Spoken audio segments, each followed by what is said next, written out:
ایک یہودی کا گزر مسلمانوں کی ایک بستی سے ہوا۔ اس کے دل میں ایک ترکیب آئی کہ کیوں نہ میں انہیں ان کے دین کے تعلق سے ان کے دلوں میں شکوک و شبہات پیدا کروں اور انہیں ان کے علماء سے بد ظن کر دوں۔ بستی میں داخل ہونے سے پہلے ہی ایک چرواہے سے ملاقات ہوئی۔ یہودی نے سوچا کہ کیوں نہ اسی جاہل سے اس کی ابتدا کی جائے اور اس چرواہے کے دل و دماغ میں اسلام کے خلاف شکوک و شبہات پیدا کیا جائے۔ یہودی نے اس چرواہے سے ملاقات کی اور کہا کہ میں ایک مسلمان مسافر ہوں۔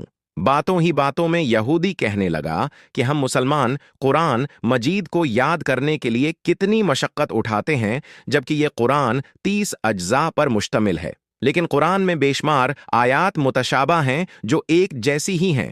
بار بار دہرانے کی کیا ضرورت ہے؟ اگر متشابہات کو نکال دیا جائے تو قرآن اور بھی مختصر ہو جائے گا اور یاد کرنے میں بہت آسانی بھی ہو جائے گی۔ چرواہا اس کی بات غور سے سنتا رہا اور خاموش رہا۔ جب یہودی کی بات مکمل ہوئی تو چرواہے نے کہا کہ واہ، تمہارا خیال تو بہت اچھا ہے۔ یہودی دل ہی دل میں بہت خوش ہوا کہ یہ چرواہا میرے جال میں آ گیا ہے۔ پھر اچانک چرواہے نے کہا کہ میرا ایک سوال ہے۔ یہودی نے کہا، پوچھئے۔ تم چاہتے ہو کہ قرآن میں جو متشابہات یا تکرار ہے اس کو نکال دینا چاہیے؟